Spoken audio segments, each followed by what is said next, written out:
Excuse me, mister, but I've got a delivery for you. Hell if I know, they don't tell me shit. And the less I know, the better. I heard that one courier got his brains blown out because he knew too much. Have a nice day.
This place doesn't look like much, does it? I didn't believe this was Randall's old joint until I checked inside. Shame that it's been left abandoned. That painting is something to see. I figured it was a matter of time before you showed. Rumors spread like the clap in the Mojave. At any rate, you're here in all your glory. The Courier. Do you get tired of that title? It's not very imposing, you know? Maybe that's the beauty of it. Nobody expects to be downed by a messenger. Hey, here's your letter. Oh, and you're dead. Do you pronounce it courier or courier? Probably doesn't matter. Tomato, tomato. It's a matter of what I need, actually. My job is to relay a message from my supervisor, a fellow by the name of Marco. See, he's rather upset over his brother's death, and he wants to settle with you, in Utah. It's a very long trip. Luckily, I know the way.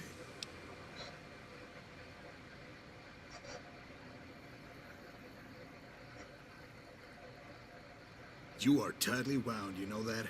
Just relax, hero. You'll get there soon enough. First, you're gonna help me with some business here. There are a few contacts here in the Mojave that I need to sort out on behalf of Marco's business interest. Funny thing is that there's some overlap with your past work. I managed to look through some of Randall's old records in the shack. To his credit, the man kept very meticulous records. He must have been quite the typist. Anyway, if you want to reach Utah, first you'll help me solve problems. Sort of like bounty hunting. Oh, and don't worry, you won't have to kill any women or children. Nothing that might compromise your code. These pretty much have it coming.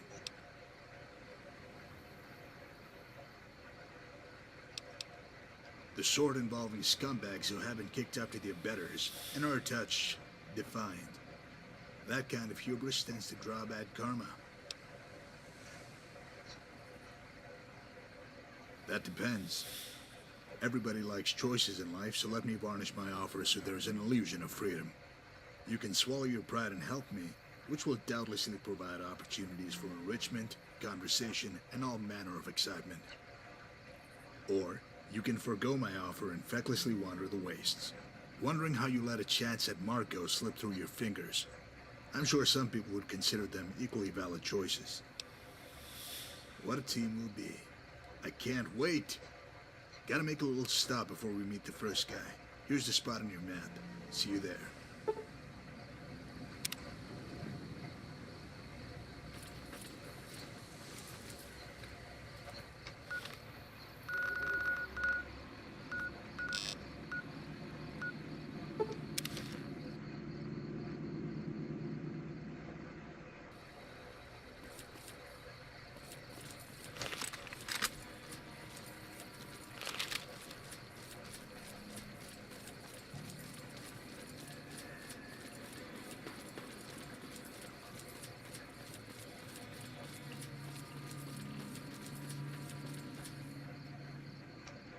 Ah, you made it. The fiends really know how to make a neighborhood their own, don't they? Speaking of fiends, you remember Eileen, right? Slightly unbalanced gal who liked to sever men's genitalia? Yeah, hard to forget. Way back when you knocked her off, NCR started telling people that it was finally safe to start moving in around here, due to law and order. Well, as you probably know, the fiends were a bit more resilient than they had expected. Oh, and it turns out Eileen wasn't even the worst one. Actually, she kept some of the more savage elements in line with the threat of emasculation. What a word, emasculation. Shout it to the heavens. After you disposed of Eileen, a nice gentleman named Troy took over her crew. He was no power player, but he certainly left his mark. You see, Troy was a chronic rapist, even worse than old Cook.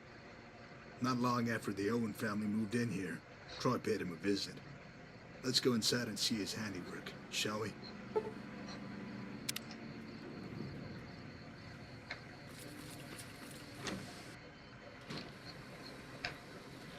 You know, if I knew that I caused this, even in a crazy roundabout sort of way, that would just eat me up inside. Sort of awkward now. In some circles, that would be called ducking responsibility. Troy was nothing before you killed Eileen. On top of the money, I completely understand killing Eileen, given the habitual severing of penises. In my book, that's right up there with murder. But don't doubt for a second that you set this in motion. You can't kill and walk away no matter what side of the law you think you're on. Nonetheless, we can sit here arguing about rapists and dick cutters, or we can go kill fiends. Never gets old, does it? I'll see you at Troy's.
I just love a quick jaunt through the ruins of a dead city. Makes me feel privileged to be alive. Maybe that's just me. I suppose we should make our way to Troy now. Seeing as to how you're a famous, cold-blooded, God-fearing bounty hunter, I'll follow your lead. One thing, though. Please don't cut off random fingers in the hopes of collecting a reward. After you. Who the fuck are you? What the fuck are you doing here? Troy, Troy, Troy. You have been a busy little boy, haven't you? All that robbing and...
can't seem to return messages.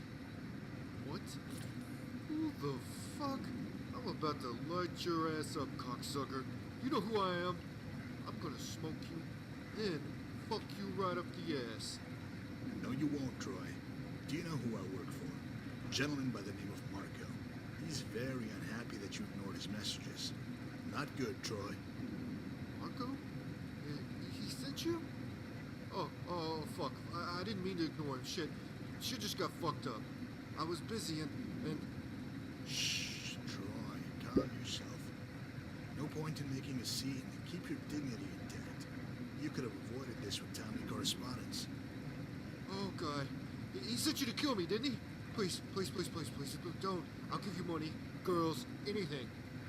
Why does everyone just assume I would want a woman? I do prefer them, but you never know.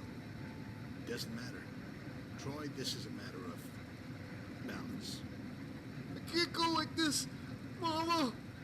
Now, would you look at that? Troy, you went and pissed yourself. Would you relax? I'm not going to kill you. Really? Oh, thank you. I'll do whatever you want. Just tell Marco. I'll do it. No, I won't kill you, Troy. This bounty hunter will.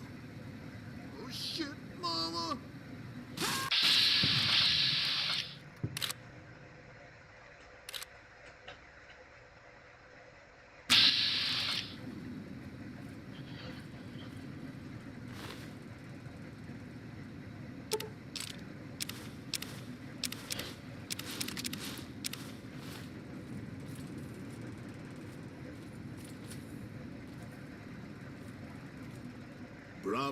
Bravo. When Marco told me to bring you, I told him, well, I thought that it was crazy. But you know what? He was right. You're a real killer. Next stop, Freeside. We get to take in the splendor of Vegas's grand cesspool. I'll see you there.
Holy shit, Batman.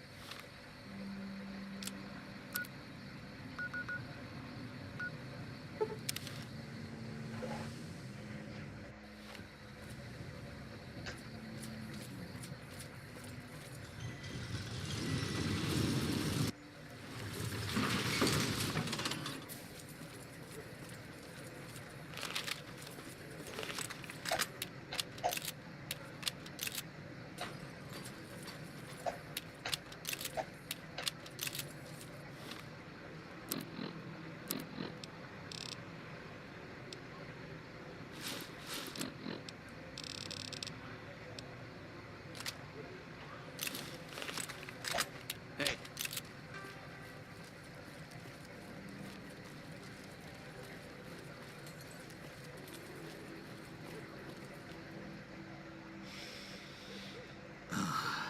Urine, feces, vomit. That's the intoxicating aroma of Freeside. It's like smelling hopelessness. If you're wondering, this fine establishment is known as Carl's Candy, with a K. Unfortunately, they do not offer confectionaries. No, Carl's is just one of many brothels in Freeside, but it should interest you for at least one reason. No, not that one. That comely young lady soliciting her services on the corner is known as Jill. Apparently, she's the daughter of the late Charlie Halfcock. See, Charlie's mercenary work provided for his daughter after his wife left him. With a name like Halfcock, you can imagine why she left. Single father with half a penis and a powerful rifle. What a story.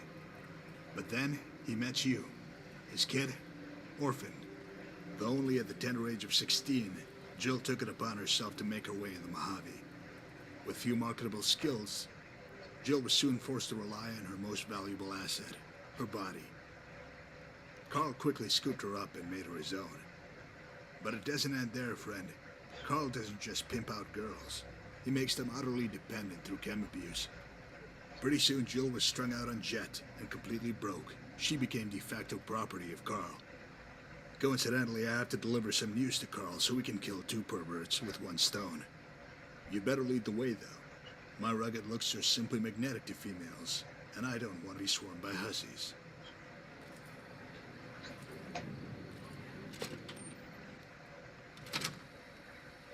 Shut the fuck up, bitch. Do you mind? I am trying to work here. Carl, tell me, does it make you feel strong when you smack around starving hookers? This is a real man right here. Ooh, excuse me? You gonna walk into my place and lay down attitude? Motherfucker, I will crack your skull open and shit in it. As much as I want to be moved by that arresting imagery, I need to get to the point, Carl. Do you remember the arrangement you had with Marco? Marco? Are you serious? That motherfucker ain't even real. So I took some guy's money and said I'd kick it up to Marco. What of it? It was a scam. No scam, Carl. You knowingly stole from one of Marco's associates, then went on to denounce the whole affair in public. Bad judgment, my boy. You can't be serious. I was just joking with some boys in Freeside. Everyone knows Marco isn't real. Right? Oh, fuck. Holy shit, man. No joke. Maybe not. It's really up to the discretion of my associate. And that's how it's done, partner.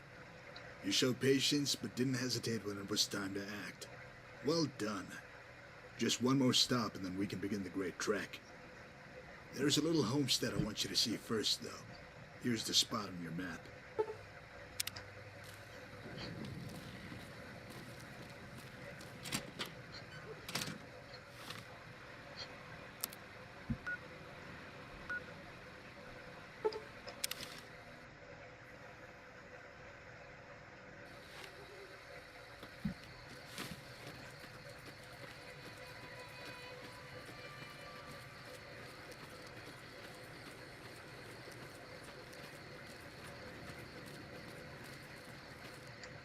This fine residence is the home of Dana Quigley, widow of the late Tom Quigley.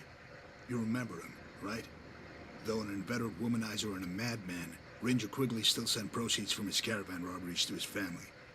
When his mischief caught up with him, Mrs. Quigley found herself destitute and struggled to provide for 3 children. On the verge of starvation and homelessness, Mrs. Quigley soon received an offer from a businessman. In exchange for a hefty sum, he would seize Mrs. Quigley's daughter and sell her to Kaiser's Legion. She accepted the offer. While the initial windfall tided them over for a spell, the Quigley residence has fallen on hard times once again. Crop failures and whatnot. Already maddened with regret over her daughter's fate, now Mrs. Quigley must decide how to proceed. Sell the farm? Prostitute herself? Sell a child? The dilemmas of the wasteland. Why don't we pay her a visit? You should have plenty to talk about.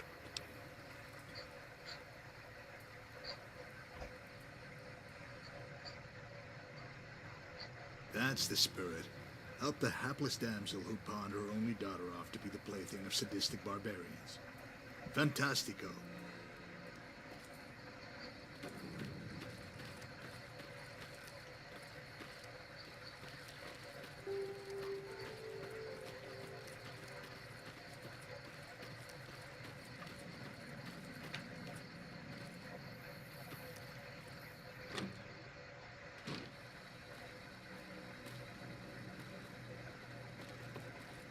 Hi there.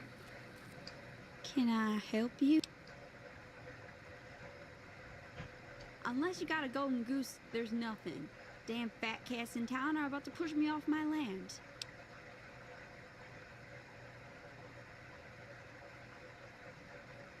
What? No. They're bureaucrats. Someone else would just take their place. You must be crazy.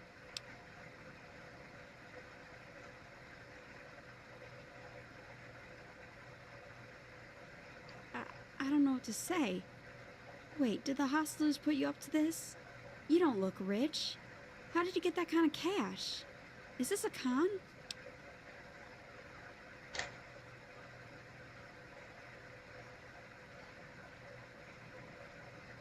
Well, okay. This is... I don't know what to say to this other than thank you. You're going to give us our lives back, stranger. God bless you. Hi. Did it burn you up having to lie to her like that? Maybe it was natural for you. You can tell yourself that she's got the cap, so it makes things right. But deep down, that demon whispers the truth. You caused this. Try to bury it, suppress it all you want. Everything you've done comes back to you in the end. If all my pestering is starting to bother you, take heart. We're nearing the end of the line. We've got a date with some fancy legionary near Cottonwood Cove. See you there.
Hey.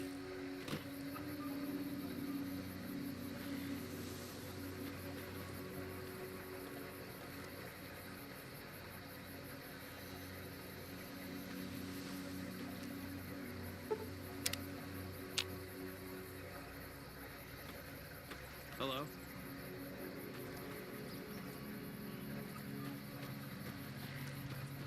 Salve, courier.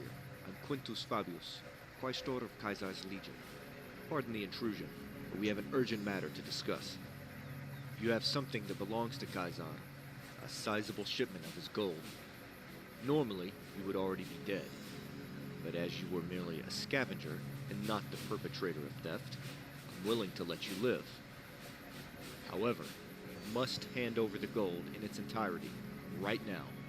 No excuses or prevarication will be tolerated. Just give me the 250 pieces, and we'll leave without incident. What say you?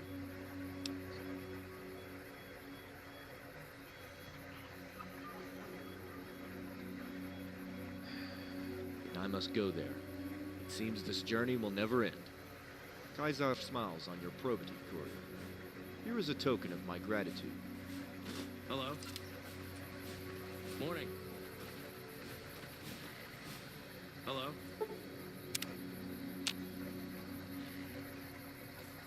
This nice little cavern is the temporary home of one Marcus Scribonius Livo Drusus, an important man given his responsibility, slaves. Unbeknownst to his comrades, Drusus has been engaged with unsavory elements that happen to be in the employ of Marco. Lining your pockets is a capital offense in Kaiser's Legion, along with everything else. But corruption makes it more capital? Recently, Drusus has had second thoughts about his past exchanges. So it's high time he's reminded of his obligations.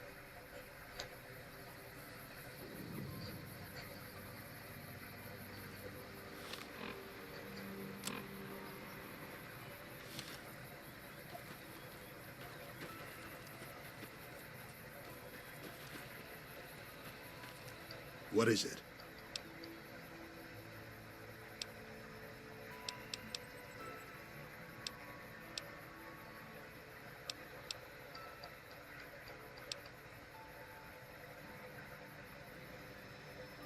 Respect? All the time, even when someone is drunk or careless? I wonder how you tolerate their flaws, and vice versa. It was given to me when I came of age, so very long ago. Though it's unsightly and cumbersome, there's no questioning its value. The targeting alone has saved my skin more than a few times. Of all the paths I've walked, all the trials I've endured, it's been constant. Yes, this Pip-Boy is better than a loyal hound. Certainly superior to a wife. God, it's not even close. Do you find that remarkable? Most people have rather strong assumptions about vault dwellers. We're all naive, agoraphobic shut-ins, right? Some of them never adapt to the outside, but me, I never liked being trapped. As a boy, I constantly dreamed of life beyond the vault. I escaped through literature and comic books. Never cared for school itself. My father punished me, even destroyed my books. I didn't care. I could paint grand vistas in my mind, climbing to the highest peaks while taking in real sunlight, breathing unfiltered air.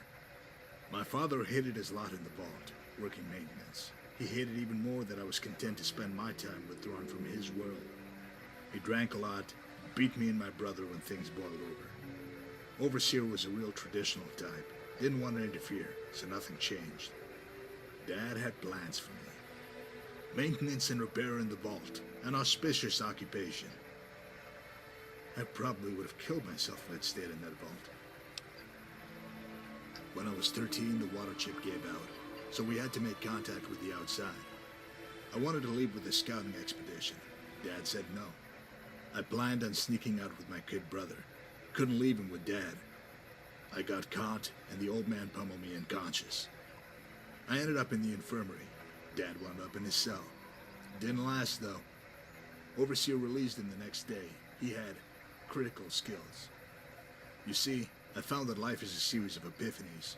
Some are minute, others hit you like a freight train. I had a big one in the infirmary. I realized that the rules would always work against me in my dreams. Somebody with money or power pulls the strings, snuffs them out. It was that realization that finally pushed me over the edge. Or made my balls drop. One night I picked up Dad's bat and bashed his kneecaps. He cried like a little girl, apologized and confessed till he was hoarse. My stepmom stayed out of it. She was a timid soul. I told them that me and my brother were leaving, and that they shouldn't bother trying to find us. Dad just sobbed and nodded. There was a skeleton crew guarding the entrance, so we slipped out before they found Dad. Don't know what became of him. Knowing what I know now, I only wish I'd finished that bastard off. He was a waste of life. I suppose in a strange way he's not much different from you, Courier. He was forged in violence, reborn a survivor. He's not exceptional in any physical sense, nor is he the most intelligent man I've met. I suppose it's his will that sets him apart. There have been times when most men would have succumbed to defeat or even death, yet Marco won in the end. He told me about the time he was captured by raiders back east. They ate Marco's comrades and forced him into servitude. He went along with it, ingratiating himself with the leader and even proving himself as a capable cook. The raiders grew to trust him.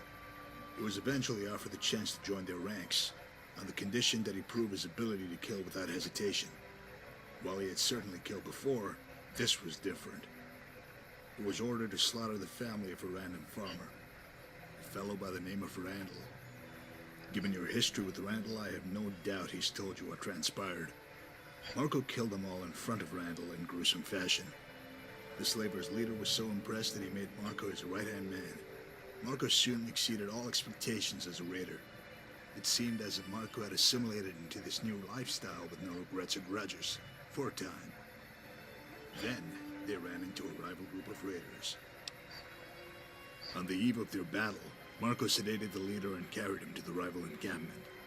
With a rapt, surprised audience in full view, Marco blinded, castrated, and paralyzed his leader, then announced his intentions. He declared himself leader of the rival tribe and would face anyone who thought himself more worthy. None challenged him. With his intimate familiarity with his original clan's tactics, Marco led his men to an easy victory. The fate of the captured raiders was grim. Most were blinded, emasculated, and crippled, much like the leader. Additionally, they were disemboweled.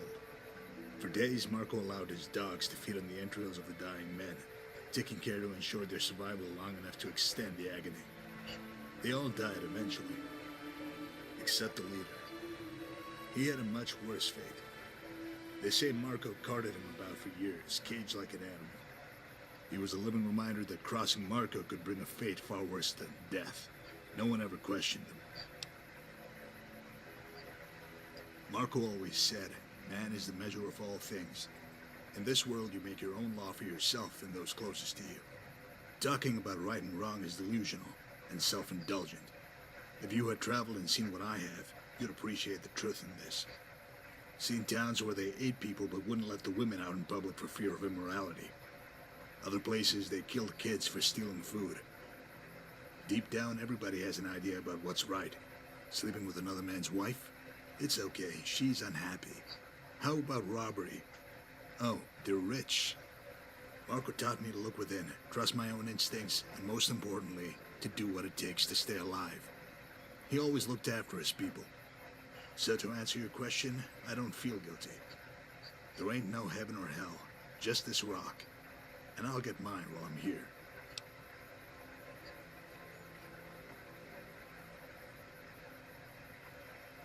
I want to know what a feet-sniveling worm coined the term bad guy. Probably some spineless wretch who relied on stronger men for his safety. You know what bad means to me? It means you're strong. You endure when others listen to that pussified voice inside, lay down and die. I don't know about your world with all its nations and laws, but in my world, good is raw flesh that's stripped and eaten by the hungry. What would you do without a few bad men around? No job for starters.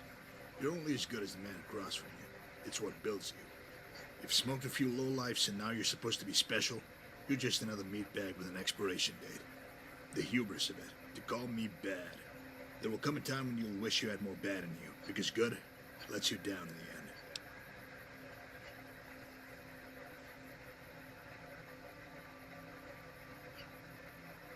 Why wouldn't it be about Sergio? Even bad men love their brothers.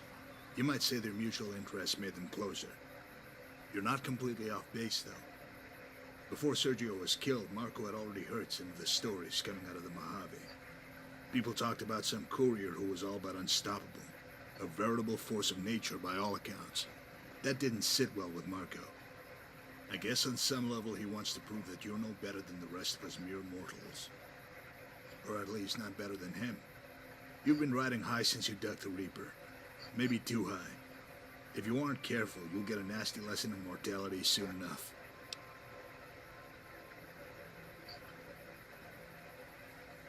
Do you always imagine elaborate, contrived showdowns with your antagonists? I'm afraid Marco's a touch more pragmatic in his outlook. Don't worry, he'll fight you on his own terms when the time's right. First, I have to see to his interests while he stabilizes things in Utah. He told me that Sergio came here, squared off with you in some mountain town. Didn't work out well for him, did it? Do you want Marco that badly? You have to know that it's risky going up to Utah.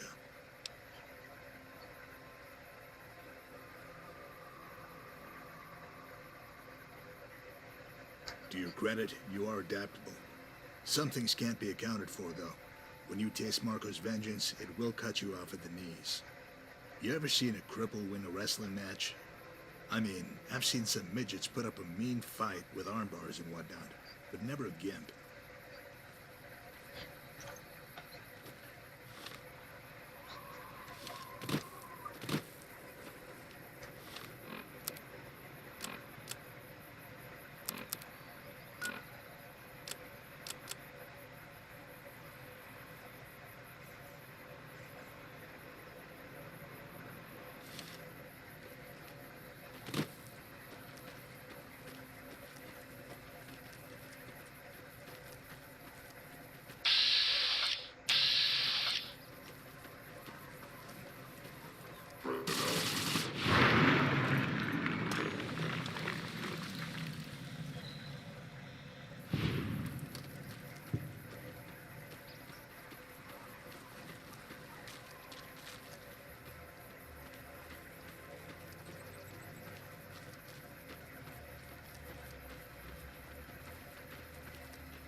Who dares intrude in my quarters?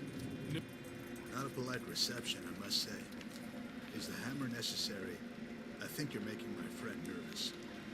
By Mars, if you don't identify yourself, I'll bludgeon you and that other renegade into a bloody pulp. I go by Virgil, but that's not really germane to the discussion. See, Drusus, I answer to a certain Marco. You might have heard of him. You listen, profligate. I am done dealing with Marco or his lackeys. I do not answer to lawless scum. Scum. That's harsh, Drusus. Harsh. You might not deign to speak with us now, but I seem to recall you happy to accept our captives a few months ago. I can't. The speculators are investigating. If they know I dealt with you, I'll be scourged and crucified like a low criminal. But you are a criminal. You should have embraced it. Believe me, life is so much simpler and fulfilling. Better than all this stilted soldiering. I will never yield.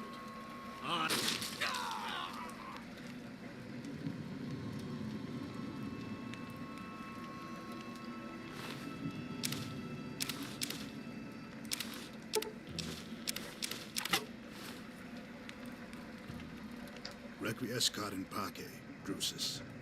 He couldn't accept the change rendered by his choices. Now, where have I heard that before? If you're poised to lose some witty retort or just good old-fashioned vitriol, save it for just a touch longer. My business here is settled, so I must depart for Frostville. If you wish to join me, go to the Northern Passage and we'll make final preparations. Oh, and please leave any accompanying rabble here in the Mojave. Marco instructed me to bring you and no one else. See you there.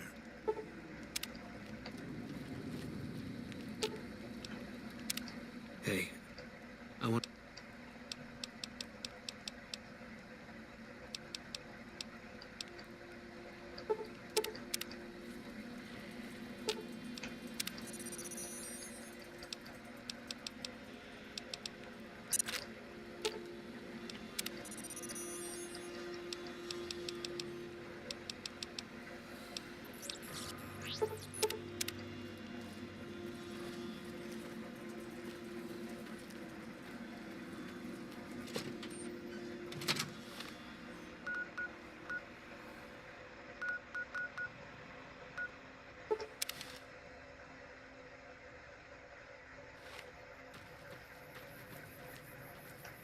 Yes?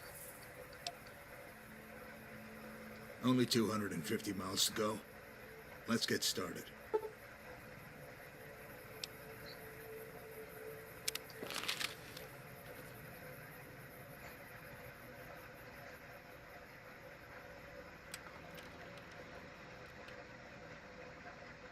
It's a nice long walk to Frostville, so pay attention and you might learn something. Over the years, travelers have told stories of a man in black, the most dangerous killer alive, from somewhere far to the east. For you, he was merely a name, Marco. He would have remained just that, if not for a chain of events after you emerged from the grave. You squared off with the Mojave's worst, and prevailed. Some began to speak of you as a living legend of the wasteland. None of this would have mattered until you met a man named Sergio and killed him. Then you had Marco's full attention. When he heard about his brother's death, he sent me to find you, to bring you to him, so that you could settle this. Now there will be a grim meeting between you and the man in black, after which only one legend will endure. Well, we made it. Don't you love that clean mountain air? Breathe it in, savor it. Do you have anything you want me to relay to Marco?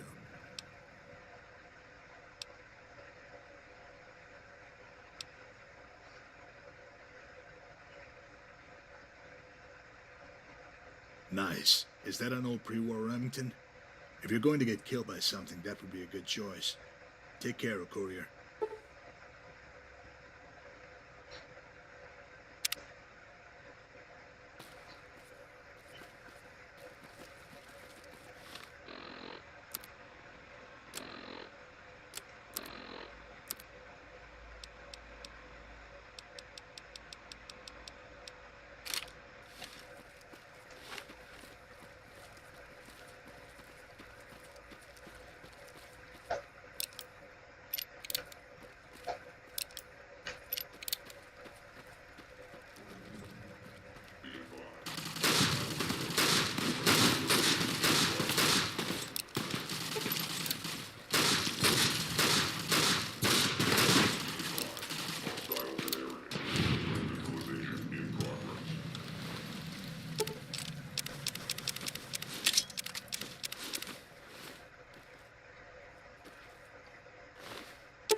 I think it's the guy who used Randall's gun.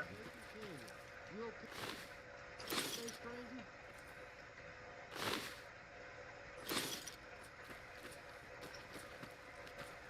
Well, hellfire, if it isn't my old protege, come up all the way from the Mojave Wasteland.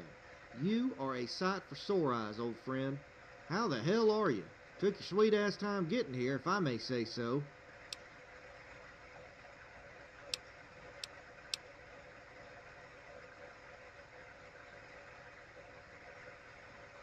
Didn't you get the letter? Damn, I paid that courier extra, and he still couldn't get it done. Goddamn messengers are useless. As you can see, I ain't dead. Well, not entirely. I'm more or less a walking corpse, thanks to that cocksucker Sugar. Goddamn son of a bitch. Yeah, I reckon so. We got a lot of catching up to do, but we best do it back at my shack. It ain't safe out here in the open.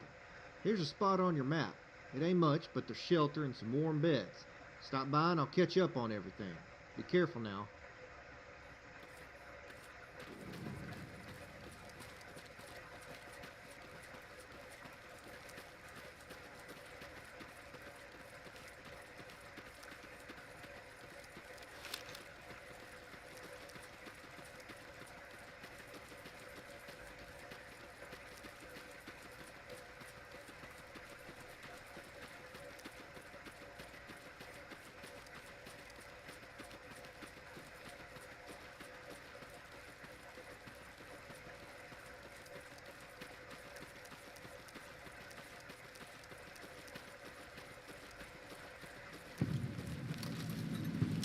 I keep hearing about some courier making a fuss over at the strip.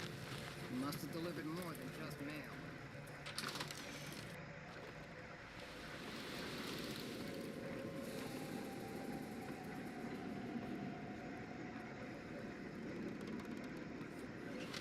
I only have one question. Are you willing to kill people for money? I'm just joshing you, partner. Had to ask, for old time's sake. Lord knows you've killed enough for the both of us, and then some. I heard about you taking down Judge Richter, Red Bear, and Sergio. Damn fine work by all accounts. I know you might have a lot of different reasons for coming here, but I want you to know I appreciate it. Fact is, I could use your help. My goal is to find Marco and kill the son of a bitch, plain and simple. We even got the NCR bankrolling us this time, thanks to Mr. Brookshire. Truth is that we're in a tight spot here. When Marco came to Frost Hill, he brought a passel of outlaws with him, all of them a rough bunch. I'm talking about the hardest, meanest vermin west of the Mississippi, gathered over years of rape. We ain't taking no prisoners up here. It's gonna be sorta like what we did back in Vegas, except this time, we finish it, together. Marco has nowhere else to run now. It's gonna be tough, partner, and downright bloody. You let me know when you're ready to start, and I'll get you on track. I'd tell you not to distract me with questions, but I reckon that would be downright rude, considering everything that's transpired. If you're curious, ask away, so long as you don't keep me away from my typing for too long. I reckon somebody has to keep this outfit organized. Ask away. Oh, how did I become a zombie? Yeah, I can say that shit with impunity now. Zombie, zombie, zombie, motherfucker. Anyway, Sugar had busted me up, then buried me up to my neck in dirt, not far from some old wayside. Made me sick as fuck. There I am, wasting away, sun burning my head, thinking it can't get worse. Wrong. Fucking giant ants showed up, about to chomp my dome off. Right when I'm about to become a snack for the bugs, a pack of wild dogs comes running in, chew up the ants, then run 'em off. I'm thinking, hallelujah for man's best friend. Wrong again. Big alpha dog came up and commenced to humping my face. Did it all night. So that mangy fucker is making love to my ear when finally I hear gunshots, despite my impairment. Thought I'd finally caught a break. Dogs run off, but it was the jackals that found me. Cocksuckers had a real laugh at me, half ghoulified and covered in dog jizz. Well, the jackals shackled me and hauled me around, made me their zombie slave. They just assumed I was some random hobo in the wastes. I ended up taking a page out of old Marshall Cooper's playbook. Late one night, I used a fork to kill their leader, then grabbed a gun. Jackals are all pussies, of course, so they ran off. I did manage to kill 2 of them, though. After that, I got my bearings and headed north. Jackals hauled me up north to begin with, and I wasn't sure what was going on back in Vegas. For all I knew, the judge was still around. I ain't proud of everything I've done, but it worked out. I was on the road when somebody told me Marco was up in Utah. Hearing that gave me real purpose again, something to work towards. I got on as a caravan guard and got up here not long after that. I started to figure it was nothing. I'd heard stories of Marco dying for years until I saw him. He was outside town, had a gang with him. Deep down, I knew he'd be too fast, or one of his boys would plug me first. I'd have to wait, but at least I knew where he was. I went back with a caravan, used my paycheck to get geared up, and that's when Brookshire found me. He told me that NCR had a stake in Frost Hill, wanted to fund a bounty hunting expedition. All they needed was some leadership. By that time, word had gotten around about your doings in the Mojave, so Brookshire figured I'd be a good fit to corral his gang of misfits. I mean, it's going to work, but sometimes I have my doubts about all this, the way things turned out. I regret starting you down this path. I got to tell you, I'm downright giddy about this. It's just like the old days. You excited too? Ready to get out and kill some bad guys? Good. Now squash that bullshit right now. You better harden the fuck up when you go after this bunch, because they're killers, every one of them. The first is Garza, a Mexican sharpshooter who served as Marco's scout for years. He's a first-rate marksman by all accounts.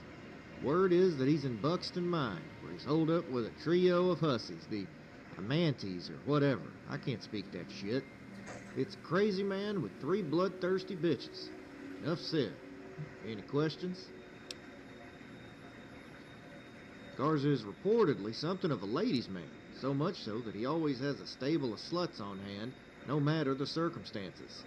Crazy bitches feed him, bring him supplies, even fight for him, screaming like banshees on the rag. Goddamn terrifying if you ask me.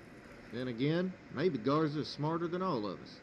At any rate, keep your eyes open for him and his manatees. Oh, almost forgot. If you're gonna be running around out in that freezing ass cold, might as well dress for it. Here's something I had stowed away.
Heard of you, some kind of hot chopper Mojave, right?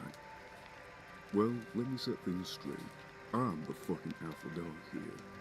Not that I'm worried. I hear you didn't do shit to help out Randall. Left him to get zombified. Fucking shitbird move. Got anything to say, shitbird?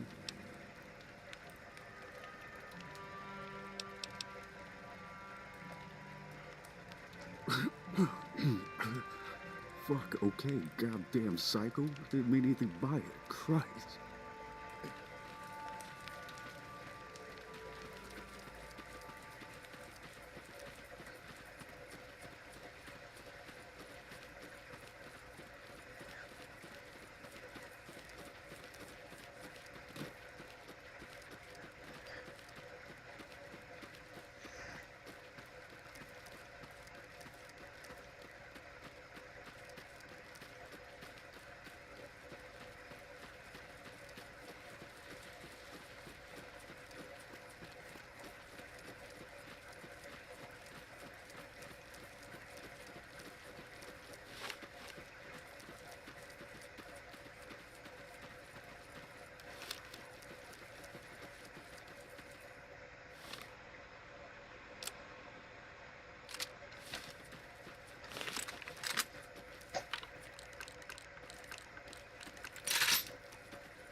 Turns out the NCR's top ranger was a traitor.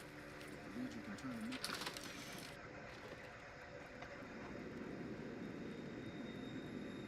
What is it, partner? We're off to a good start then. I've still got a long list of names, so let me know when you're ready for the next target. What you got? Seeing as to how he only had a few men with him, Dog eventually joined up with Marco, who was more than happy to put his skills to use. Kicking Dog got his name from the way he kicks men to death, all while he snarls and drools like a mad dog. He's probably on chems. You can find him and a few compadres over in Wolfhead Cavern, not far from here. Any questions? Yeah, he likes to knock people down and then pound the shit out of them. He's big, fast, and mean, so it works most of the time. My advice is to keep your distance, cripple him, then take your time planting shots in his dome. Size and strength don't mean shit if you put a bullet in his brain. Anything else?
Okay, fine.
What you got?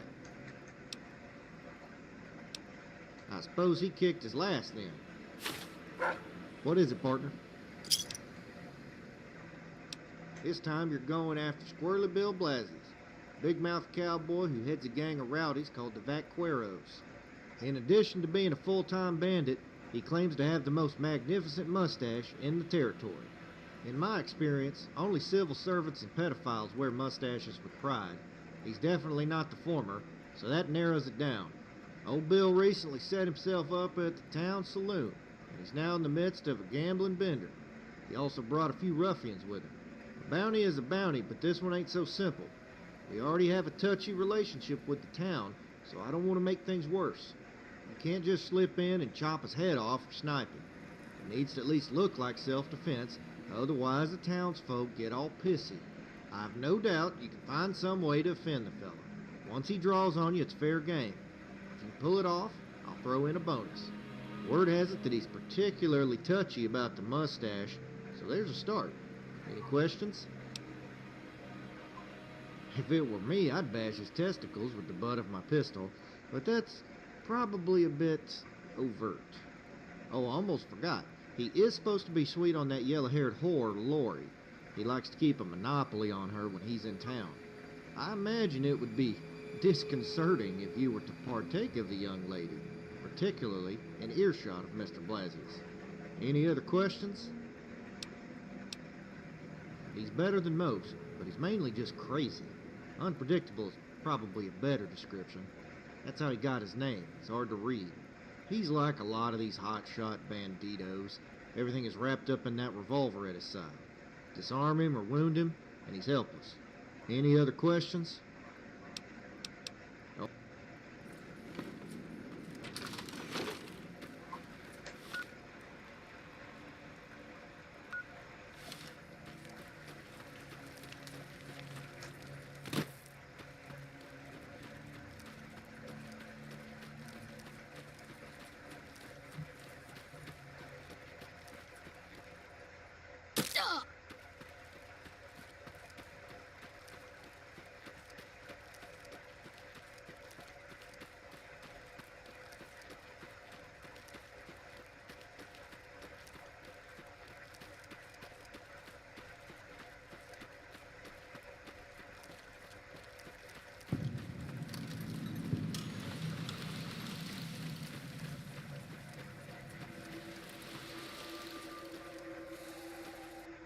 Hold it, baby Bonanza.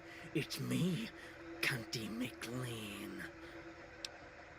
Cunty McLean, your arch nemesis and worst nightmare.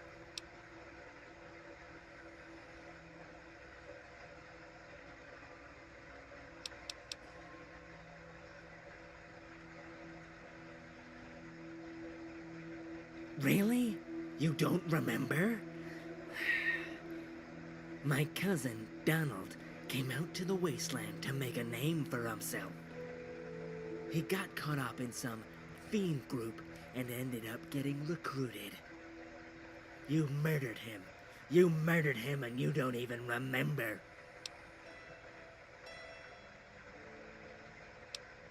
It was the name my mother gave to me. She loved me very, very much. My father came from a long line of McLeans. That's about it.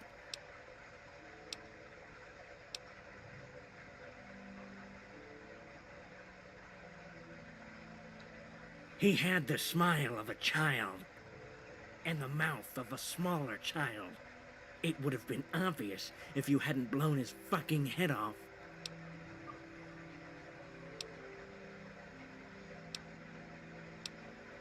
What else am I supposed to do when I'm talking? Not fondle myself? I didn't walk tens of miles just to not kill you. I must avenge Donald. There is. You can stand there and not fight. And then I'll kill you.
Evening.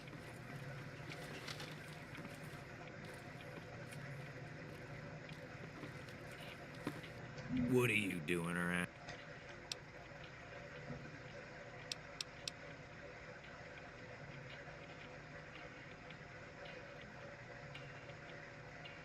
You done fucked up, partner.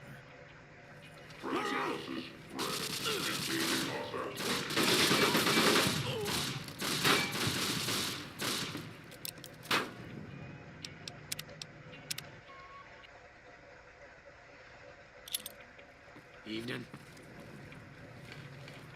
What are you doing around?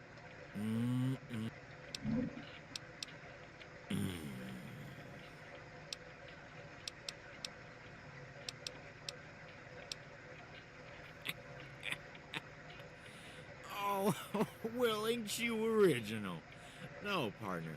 Listen here. I've got the biggest pair of balls in 6 states. Seriously. They're as big as goddamn Deathclaw eggs, with streaky hair like this here mustache. You want to see 'em? Yeah, I bet you do, you There's fucking... incinerators and flamers. Flame. That's why I like it up in this here mountain. Down there in them desert valleys, my nuts get to sweating like 2 pigs in an oven. Come back after my card game and I'll let you touch these big, beautiful balls while I caress my mustache. Yeah.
evening.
What are you doing, Ern?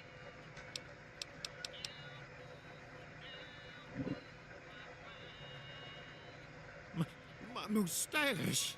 It took me a whole week to get this thing in place. I'm gonna cut your goddamn hands off and feed them to the rats. Watch out!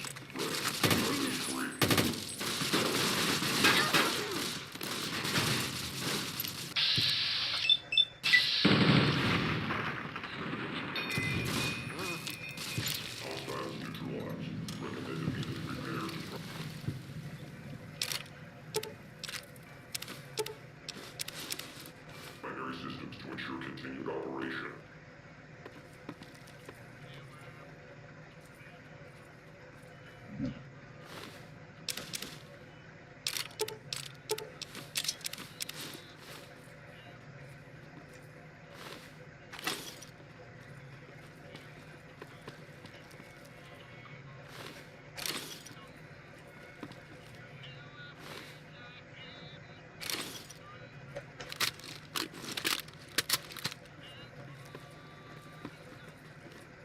Evening.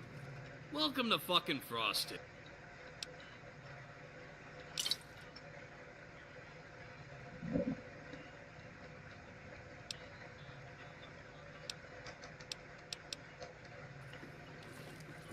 Hey.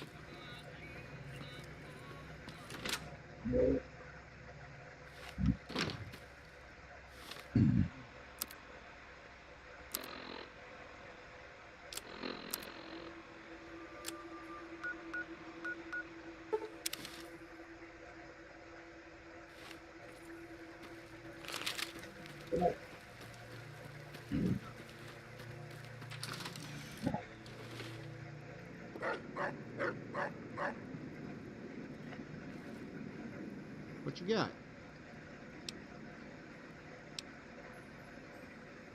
Sometimes nicknames are just random or nonsensical, but his was dead on. Squirrely indeed. You played this one smart, and I appreciate it. We're one step closer to Marco, and the townsfolk are starting to hate us less. It was excellent work, so here's the bonus as promised. Get rested and report back when you're ready. What you got?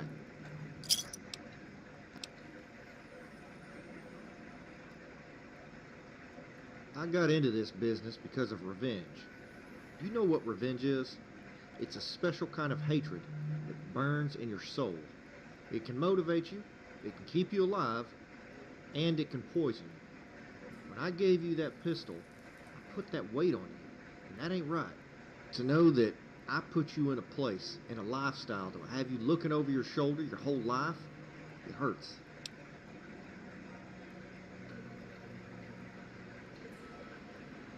I've seen a lot of judgment, not much justice. I just hope God is understanding when I explain to him all the things I've done. Oh, for over 2 decades, he and a number of cronies pillaged NCR commerce in and around the frontier.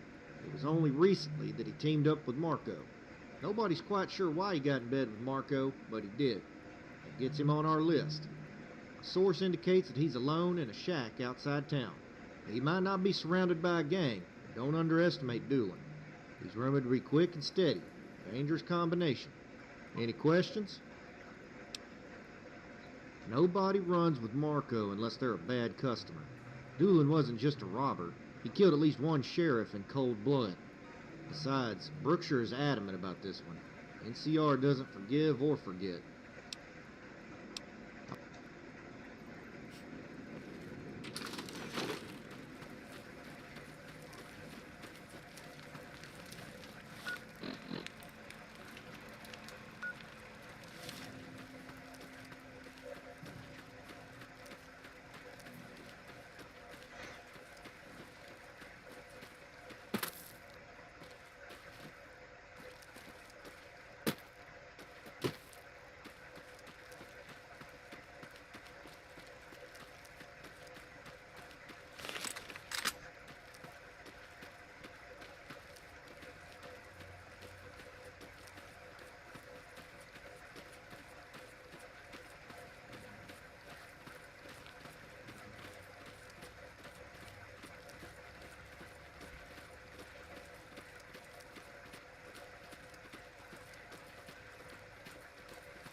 Easy there, killer. I'm not looking to fight you. At least not yet. I know you're probably out for blood. But would you mind hearing me out first? I wonder why you really came here. I've heard stories about Randall and all that business down in Vegas. But this is different. They say you've killed a lot of bad men. Got a real instinct for it. Maybe you really are as good as they say. Let me tell you something, though. It won't matter if you go up against Marco. I'm not trying to scare you, because it's not about skill. I know Marco. I know him well. I believe he came here to turn away from what he was, start over. He changed his name, even got a woman. When he found out about Sergio, I saw him change again. Like somebody had flipped over a card. That old demon inside was awake again. You might be fast, you might be tough, but Marco will do anything to settle that score. He wanted you to come here. You think he's gonna show himself and let you pick him off? If you do fight, it will be on his terms, up close and quick.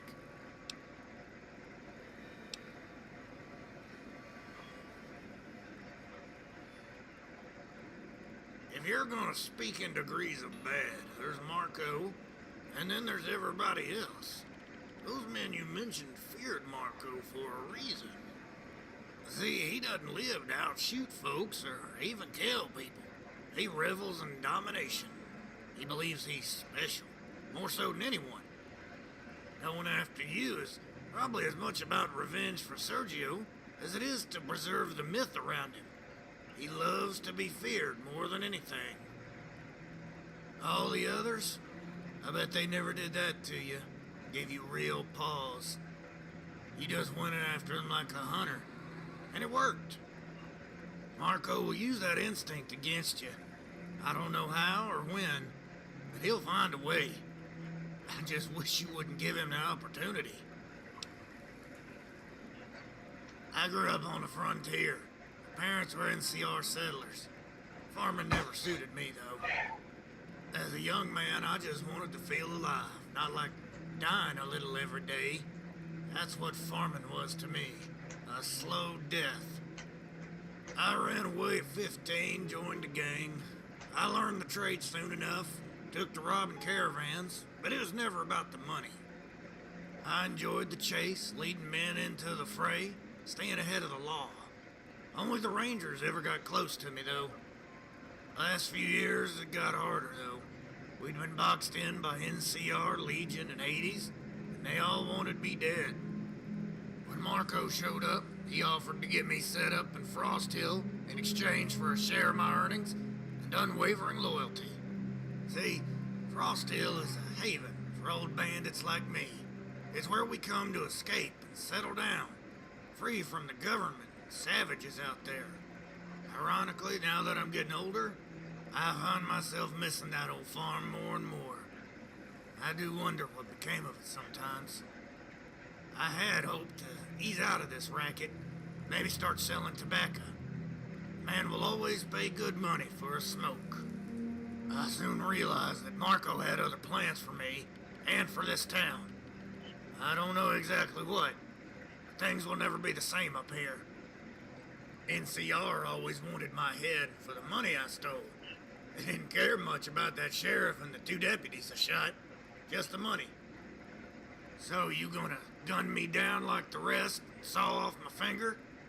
Vicious business. Damn bears love their records. What happens next? I'd like for you to walk away. Leave this behind while you're still in one piece. As for me, I'd like to do the same. But let's face it, I'm a dead man outside Frost Hill. I know you aren't going anywhere, so that sort of boils it down.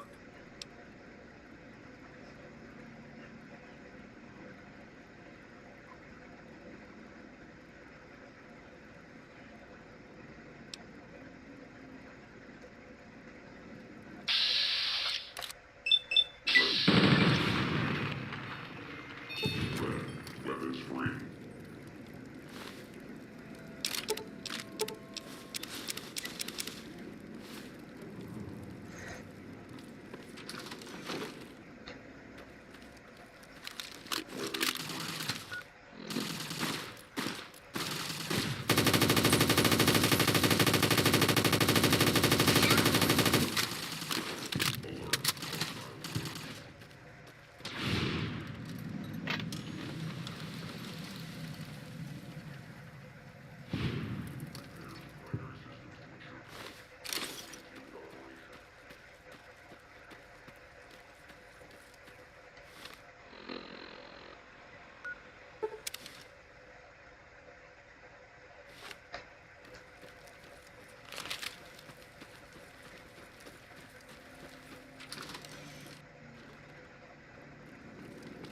Hey there, what you got? I know he wasn't as rough as some of the others, but it had to be done. His past was bound to catch up with him at some point. I hope you caught your breath with dueling, because the next one is going to be a bitch. So let me know when you're ready for it. What you got?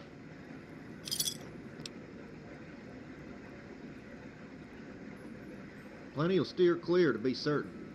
There are always others out for your blood. Some want to land themselves in your legend by killing you. I've seen it happen. There'll come a time when you don't pay attention, get careless, or just get unlucky, and somebody will make their move. See, you're carrying a brand. You're a killer. That's how people will always see you, for good or bad. And the ones you killed, they'll haunt you. Somebody once told me, blood will have blood. You can't stop it. All you can do is survive it. See you later. What is it, partner?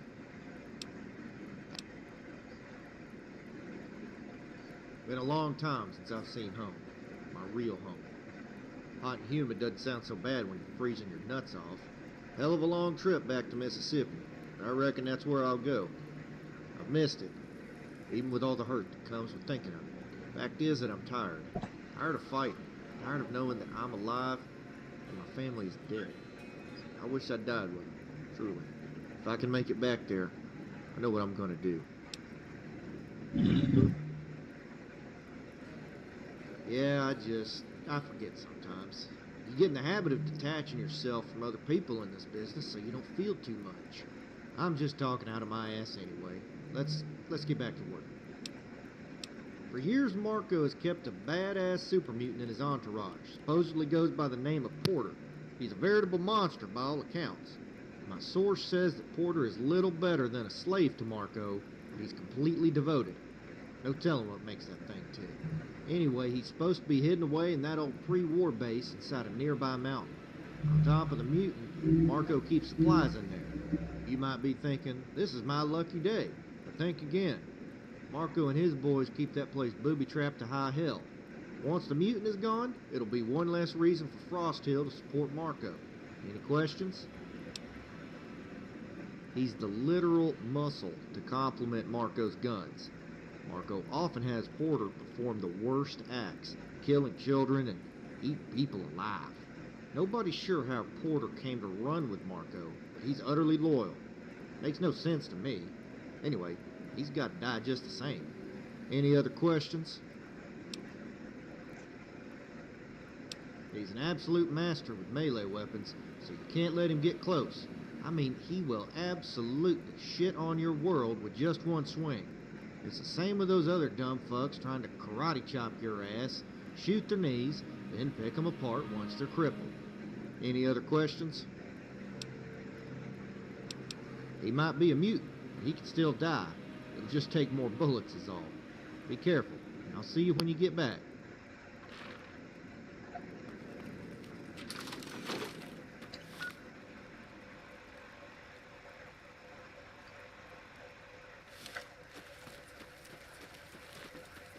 Prim has a new sheriff. That should keep the powder gangers away.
you here?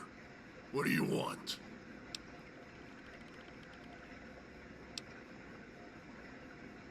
Please make him stop. Give me the justice and it will stop the hurting.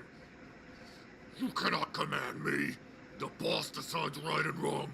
You will die.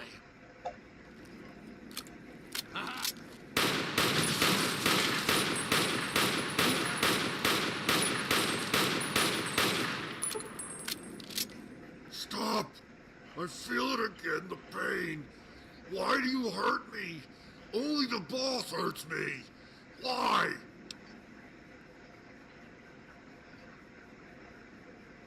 A long time ago, Porter was a good guy. Guarded town far away from here. Boss came with men. Killed everyone. Porter failed. Boss made Porter his pet, his tool. Used Porter to do mean things. Awful things. Porter is a monster. But he is Boss's monster. Porter wants to leave, but Boss will find him and hurt him like before.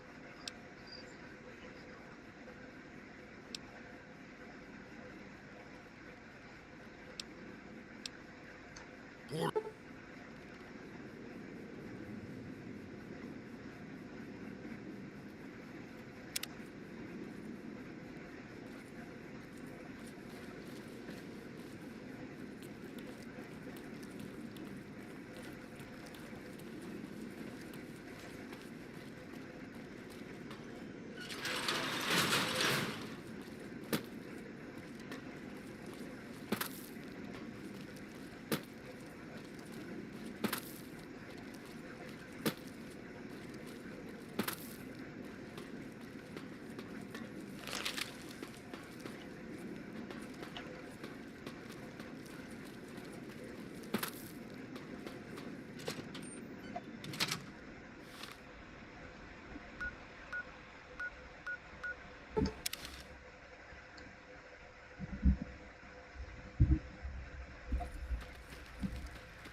What is it, partner? Did you pick up religion or something since we last worked together? I'm worried you're turning into some kind of humanitarian shit. Porter is a pure killing machine, and you just let him go. Nice. Real nice. I'm gonna have to concoct some bullshit explanation for Brookshire. Here, I'll give you half pay, out of my own pocket, no less. Consider it my charitable act for forever. Now get the fuck out of here. What you got? You'll be getting 2 for the price of 1 with this next bounty. The targets are Ingram and Saunders, 2 badasses that have always run together. They're the honchos of a big, nasty raider crew. Word is that they're just outside the pass, hitting caravans and fighting 80s. You're gonna have a long trip ahead of... Hold on. You hear that? Fucking gunfire. Fuck, we better get to the wall. Come on.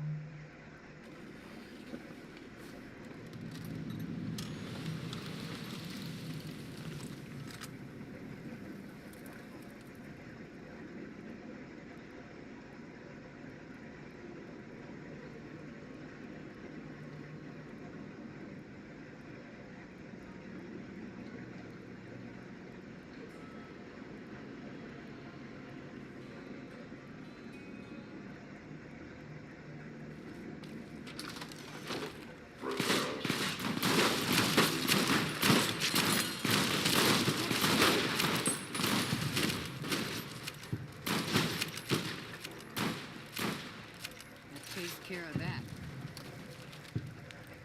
Over here.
What is it, partner?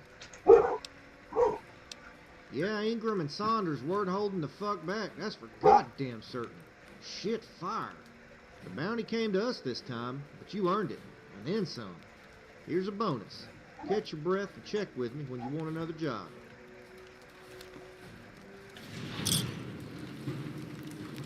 What you got? It's no secret that Marco likes to keep expert gunmen in his crew. There's one that stands out above the rest, Angel Lee. He is a gunfighter on par with Doc Friday, and I don't have to tell you how fast that is. Lee is as deadly as a damn snake. Just like with Bill, we need to try and make this an honest case of self-defense. Lee should be easy to convince, though. He's a duelist. Find some way to get him to draw first. Don't get yourself killed in the process. Any questions? Lee? I keep hearing about some carrier making a fuss over at the strip. He must have delivered more.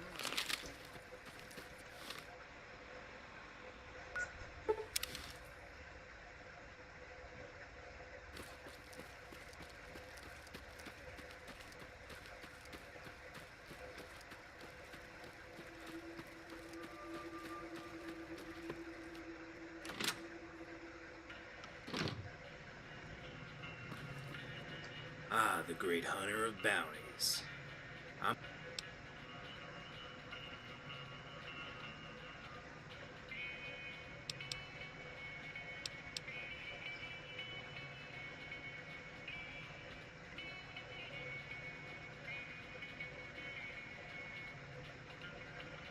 You don't lack for confidence now, do you? I only fear one man, and you ain't him. After you.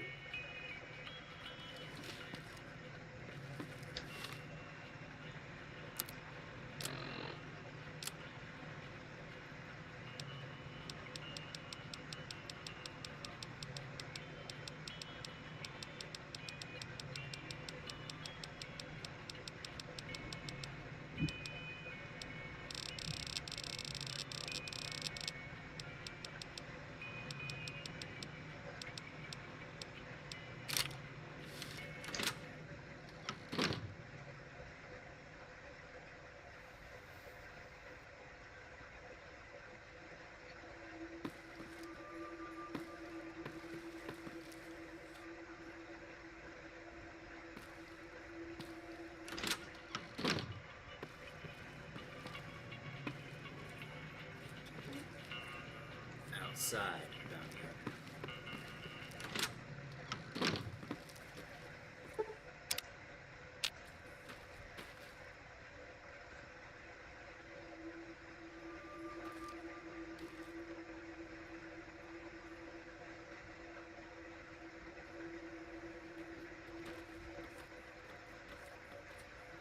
Draw. Over here!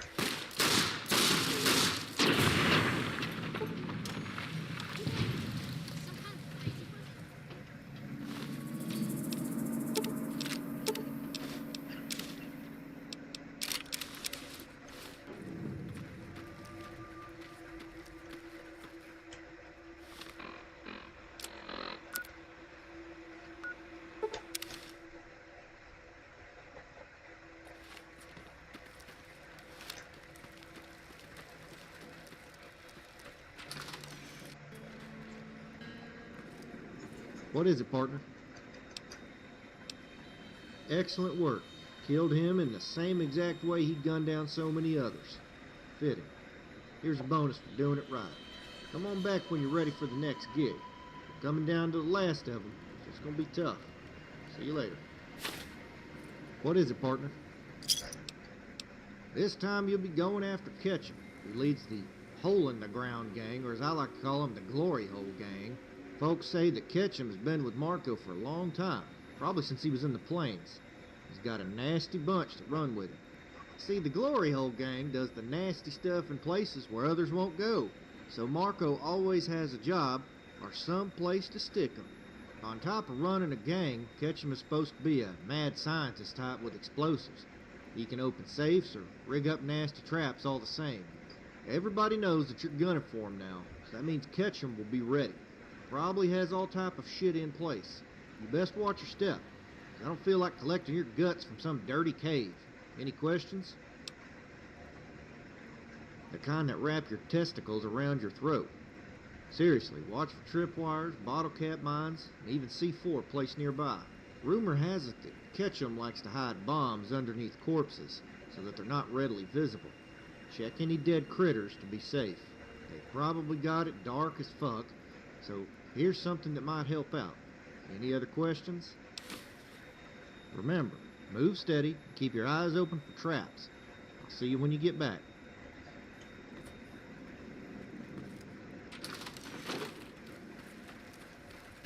Some cons got cornered in the ruins of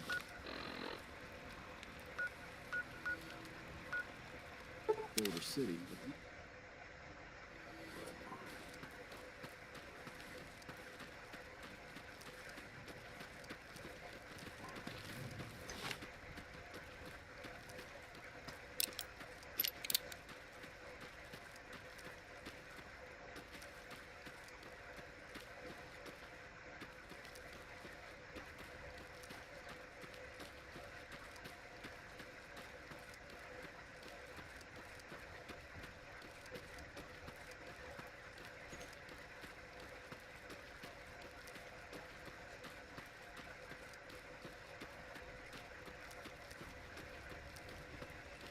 Hostile detected. Commence.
Hold your shit. Don't shoot. We surrender. We ain't gonna fight you. Set up goddamn traps night and day, but even that wasn't enough. Well, I say, fuck this.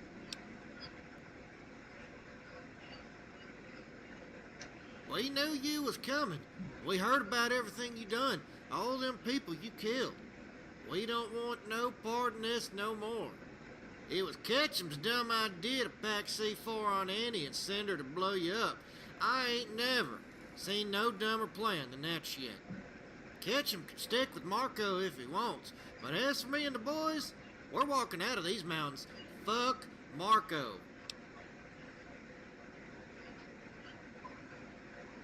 I speak for everybody when I say we don't ever want to see this place again.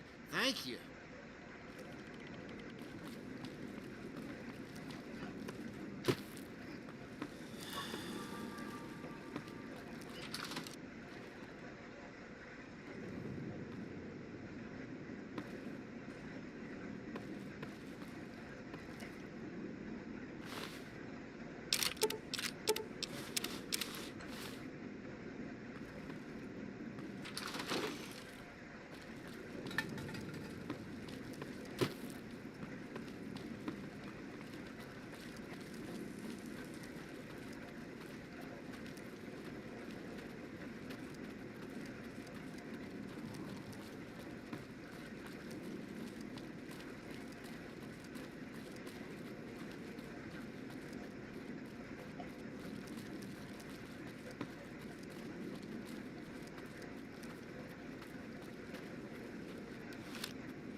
Weapons free.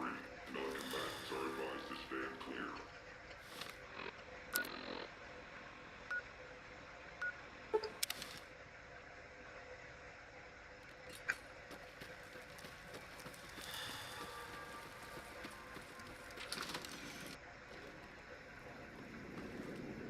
What is it, partner?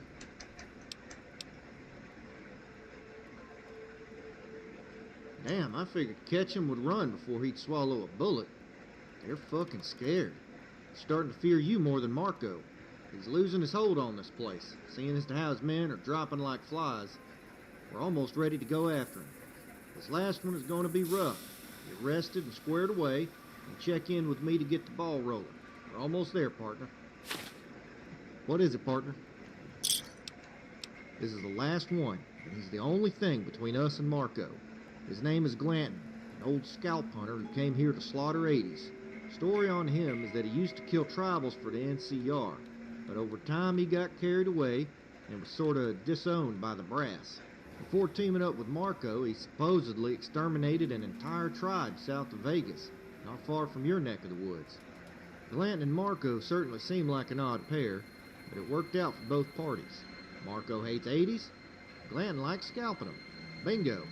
We have a good idea on where Marco's holed up, but I'm not going to move on him until Glanton is out of the picture. He's simply too dangerous.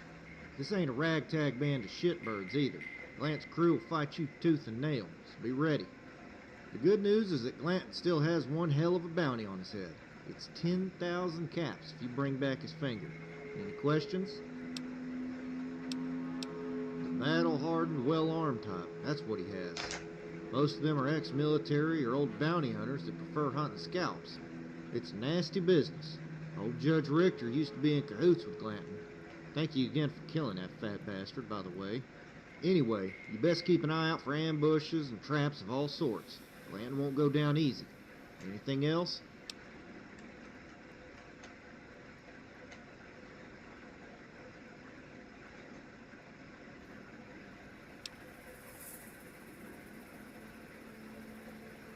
The man is a butcher.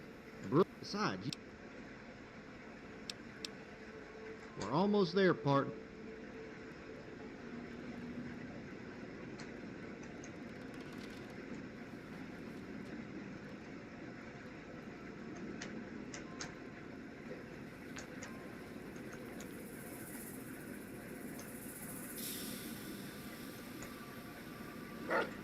Stay there.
one step, just one more step, and I pull the trigger on this detonator.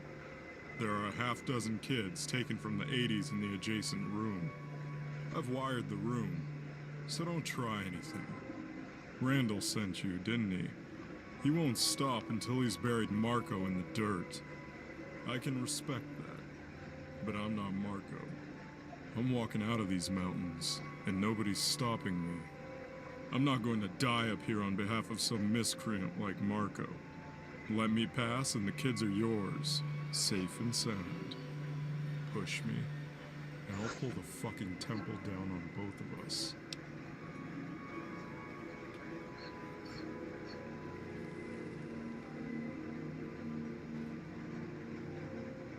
Wise choice. I'd make a quip about seeing you again, but I think it's better left unsaid. Goodbye, Courier.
What you got?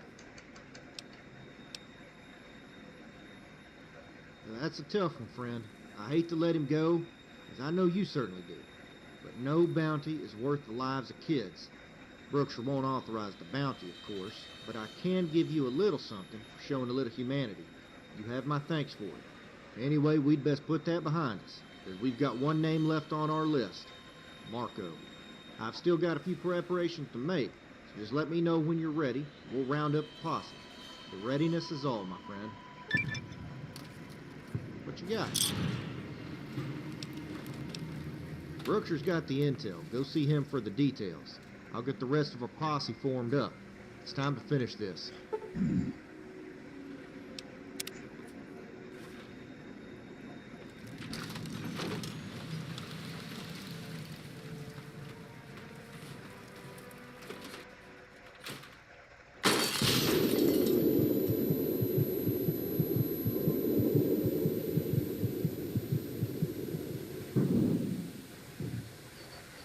Breathe deeply, Courier, and don't strain yourself. I need you alive. Fucking every bitch. You're gonna help me move this pile of shit or what? Why don't we just shoot the fucker?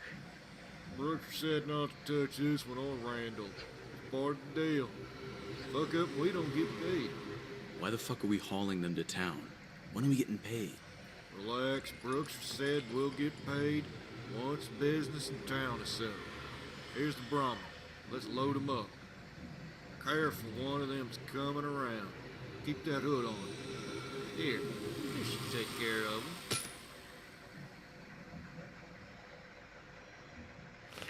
What is the meaning of this? You have no right to detain us. Hell. Cowards! Every one of you is a fuck. Oh, how the mighty have fallen. You honestly can't be surprised that it's me, can you? Virgil is my favorite alias, given the literary roots. Your expression right now. Forgive the cliche, but it truly is priceless. If Brookshire had only known what this was worth to me, That's right. Brookshire wasn't inclined to consider the fate of the townspeople, much less you, when weighed against the supply of silver. I'm not sure what your political leanings are, but if you consider yourself a patriot of the NCR, that must really, really sting. In this moment of unforeseen, inconceivable reversal, you must be thinking, how did this happen? It boils down to one simple characteristic: resolve.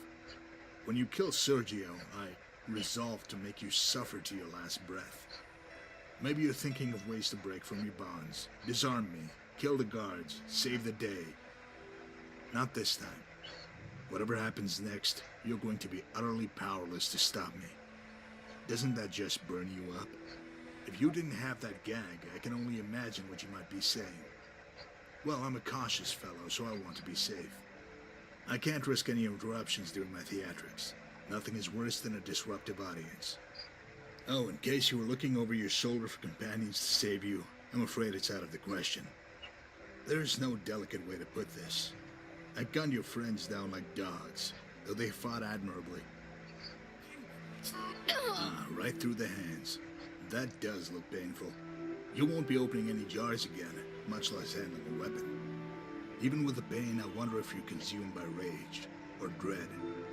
Neither benefits you, but dread suggests an honesty that I have to admire. Were you expecting a fair fight? A climactic showdown in the street? Sergio tried it that way, didn't he? My brother had heart, I'll give him that. I've never had a mind for fair fights, though I've won my share. I prefer domination, and most importantly, survival. That's all that matters. You want to speak, don't you? No doubt you have a pithy retort or some eloquent overture prepared that will convince me to throw down my arms. Not tonight. This time you'll be silent, like a dog following its owner. When this is over, you'll acknowledge me as your master. You're going to beg for death. You'll pray to God for it to end, but he won't listen. Only when you pray to me will you gain release. But that can wait. Right now, I'm an official agent of the New California Republic, warden of their new outpost in Frosto. In my administration, law and order will be upheld without exception. Why not get off to a strong start here and now?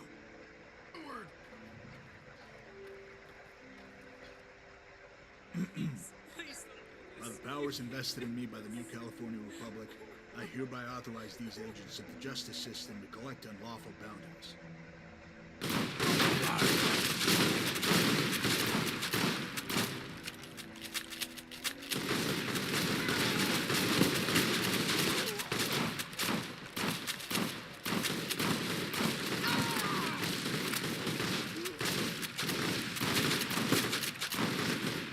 So it was done, all according to the law. Well, that's the end of that. Randall. You came so far only to taste the bitterness of defeat again. Deep down, you knew it would end this way. Ford, you were quite eager to betray Mr. Randall. Why don't you do the honors?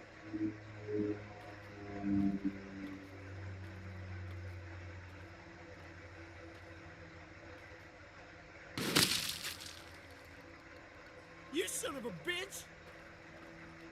Now, what are we going to do with you? I could put a round in your head, make it quick, clean. Then again, that's been tried. I don't fear failure so much as being unoriginal. No, I've got something better in mind. You ever hear of stories of drunks being buried alive? Since you're not in a position to speak, I'll take your indignant squinting as a yes. So I'll continue. When a man is buried alive in, say, a coffin, he might have 30 minutes or so to live. Trust me, I know. I've seen it firsthand. It's one heck of an interrogation technique, acting like you're burying them. I leave them down there for a bit, then pull them up. They always come up gasping. A few even lose their minds in that short span. I guess it's the darkness and the noise.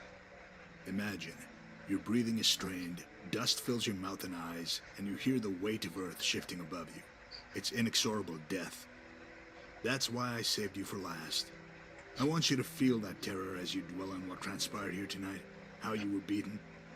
No matter how hard you are, the terror will take you eventually. In that moment, when you're wishing for it all to end, just remember, I was the one man who beat you. And that's what people will remember, what they'll say for years to come. It isn't just your body that I'm burying tonight. It's your legend. Hey, boss, you sure you don't want me to shoot him first? No, I want the courier to suffer to the last. You hear that, friend? Of course you can, even with that hood on. Is the coffin comfy? Just so you know, I'm putting you in an unmarked grave in the middle of nowhere. From a legal standpoint, you will have simply vanished. You're going to be just another anonymous stiff. You afraid now? Just let it wash over you. Don't fight it. You're so close to the end. I wonder how you might have molded the Mojave if you lived. I'm sure people will speculate to no end. They'll forget you, though. They always do. At this moment of acute reflection, I wonder if you appreciate the futility of your efforts. Your mentor is dead. Really dead. I'll face no legal or governmental consequences. Quite the contrary. I'll become a respected citizen, leading this town while the worms gnaw on your rotting corpse. You remember that when the air thins out. If you could do it all over again, would you even come here? So much to ponder in the darkness. Rest easy. Close it up, boys.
And the dead shall rise and walk the earth. Wasn't sure you'd make it, but here you are, on your feet no less. Track Marconis was after what happened in town. Told the maiden to bury you alive, so I watched and waited. Marco cleared out and left a pair of men behind, so I slipped in, took them down with a flashbang and a few smacks with my baton. Then I went digging as fast as possible, found you unconscious but breathing. Lucky for you, that doc had some blood in his stores. I managed to get you up here in the dark. Got that blood in you, then patched you up your hands. You're damn lucky you know that. The followers of the apocalypse. I was a physician for a time, enjoyed helping people. That was all I wanted to do as a young man. But when you see good people get hurt and nothing's done, nothing changes. It can move you to action. I thought I could make things right. That's why I hunted men down for so long. It was never about money. Everyone I gunned down was a tiny piece of justice for what I'd lost. You do it for enough time, you stop seeing them as men. They're everything you hate, everything you fear, personified. Maybe I could go back to the followers, start practicing again somewhere, start over. I'm done killing, though. That I can promise you.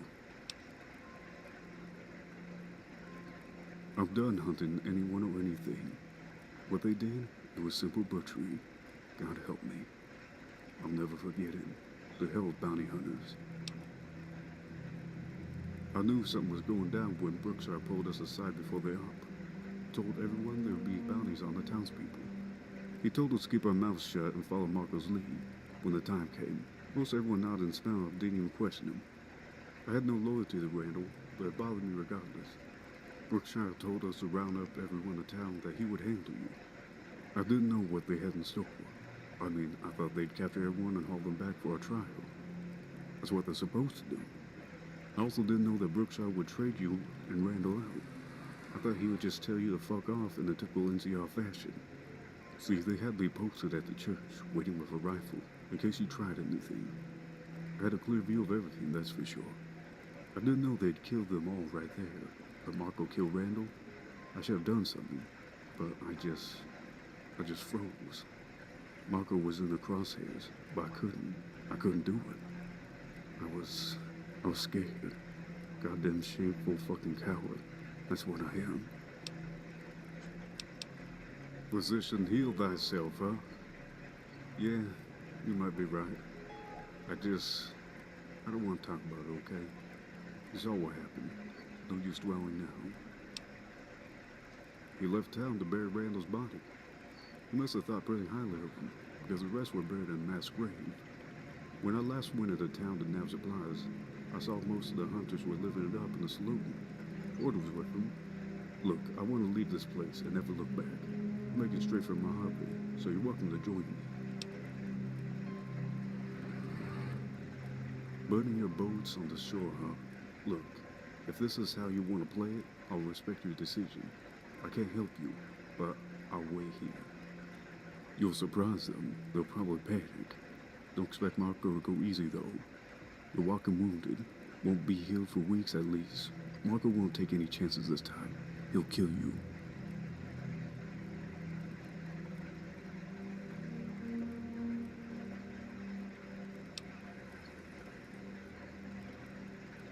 Deaths to a dead man will just get you killed for nothing.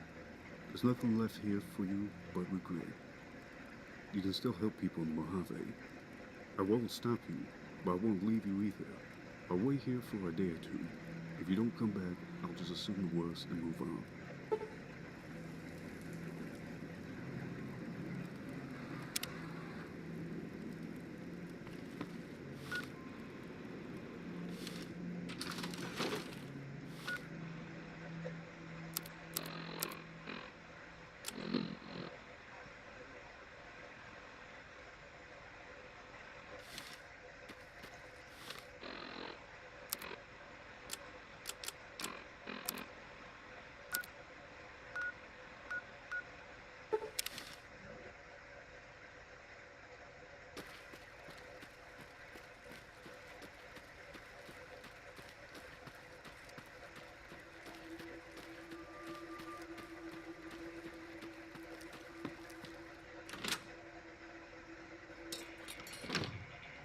Aha!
How in the...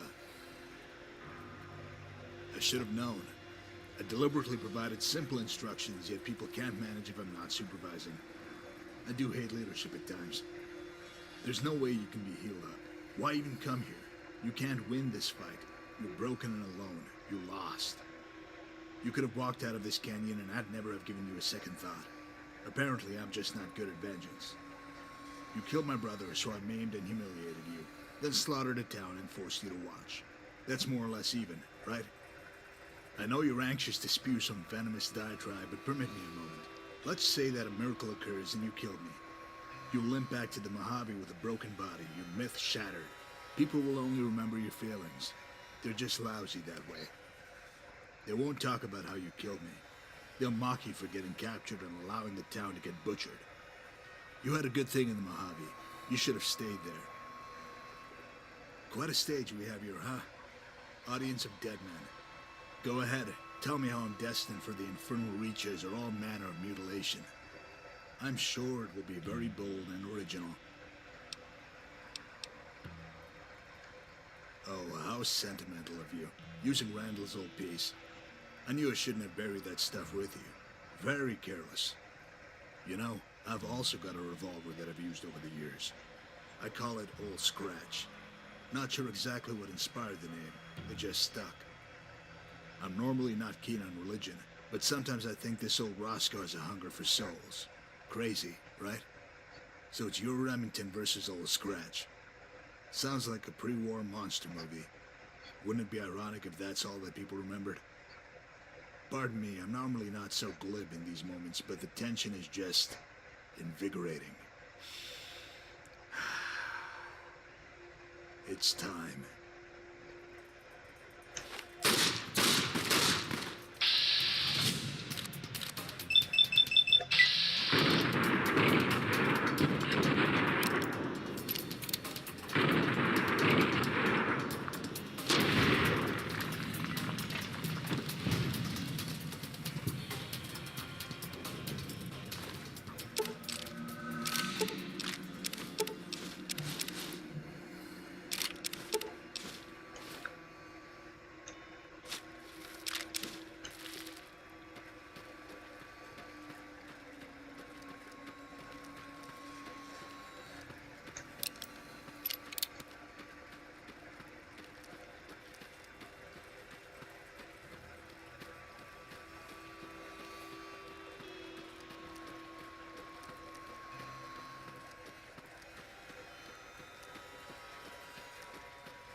Yes?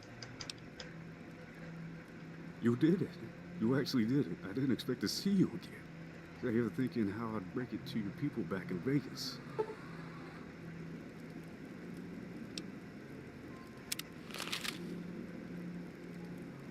And so it was that the clash between the courier and Marco had come to its conclusion. Their actions had reshaped Frost Hill and irrevocably changed the fortunes of numerous inhabitants. Shortly before the massacre at Frost Hill, an argument between Cocker and Cuddy resulted in Cuddy actually walking the fuck out the door. Cocker insisted on following Cuddy as he walked out of the Deep Creek Mountains, berating him the entire time. This continued for several weeks until Cuddy walked to an NCR recruiting station and enlisted to spite Cocker. Undeterred, Cocker enlisted beside his friend and immediately volunteered for frontline duty. Insistent that Cocker was in fact a pussy, Cuddy volunteered for the same. Thanks to the courier's largesse, Dana was able to retain ownership of the family farm. In time, she managed to salvage their fortunes. She eventually made a deal to sell produce and livestock to the Crimson Caravan, ensuring stable income for her foreseeable future. Unsung and soon forgotten, Doolin was just another notch in the courier's belt. His relatives in California sometimes wondered what became of him, but they ultimately concluded that his outlaw ways had caught up with him. Unshackled from his psychological bonds, Porter sought out other super mutants who aspired to live in peace. He made his way to Jacobstown, where he hoped to begin a new life herding livestock and assisting other super mutants who had lost their way. Though sure of himself at the time, Lee's decision to fight the courier resulted in quick death. His cadaver was dumped on the outskirts of town, where it was torn asunder and consumed by local predators. Godwin continued raising bighorners while secretly manufacturing mail bombs sent to NCR offices. His attacks claimed the lives of dozens of officials and innocent civilians in the years that followed. Godwin would never face justice. Frost continued to move from town to town, always vigilant against the threat of assassination. Eventually, he headed towards the Great Plains, and he was never seen again. Ford's dream of becoming a wasteland legend died with him in Frost Hill when he met the Courier's wrath. In the final seconds before he died, Ford had hoped he'd earn his own chapter in the next dime novel about the Courier. Like the courier, Cooper survived the ordeal of near death and became closer to his new master as a result. He followed the courier to the Mojave, determined to remain a loyal companion no matter the end. Just north of Mojave, Thorne said his goodbyes to the courier and headed towards the setting sun. Unwilling to return to his home, Thorne decided he would reconnect with the followers of the apocalypse and renew his career in medicine. By assisting the helpless and healing the infirm, Thorne was able to move past the events at Frost Hill. He prayed that the courier could do the same. Fresh off his successful operation to annex the Deep Creek Mountains, Brookshire was warmly received by his superiors at the NCR Embassy. After he ferried the surviving orphans of Frost Hill to state homes, Brookshire quietly filed a report that classified the courier as MIA. For his efforts, he was awarded with a promotion and a special commendation. His agency's director would call him a model for us all. Brookshire then planned his next operation from within the embassy, confident of his success, never considering that the courier might return. Avoiding the courier once again, Glanton found himself alone in a hostile country, so he set his sights toward the arid expanse of Old Mexico. He had heard stories of a tribal warlord, El Quemador, who ruled the distant dunes of the Altar Desert, burning all who encroached in his lands. Sensing an opportunity to redeem himself in the eyes of the NCR, Glanton headed south with one goal: to take El Quemador's scalp. In the end, Marco was undone by the very trait he so often touted: resolve. The courier persevered through pain and death in order to claim victory. Without his strong leadership, the NCR outpost at Frostville floundered. Once the 80s resumed their raids, the town was abandoned. Even after his death, Marco's name incurred fear and dread whenever it was muttered. His body had perished, but the legend endured. Despite Marco's best-laid plans, the courier battled back from the brink of death and prevailed in the legendary duel. Though Marco was dead, the courier had not emerged from the contest unscathed. She would bear physical and mental scars for the rest of her life. Quietly enduring her injuries, she steadily limped back to the Mojave wasteland, where uncertainty and war awaited her.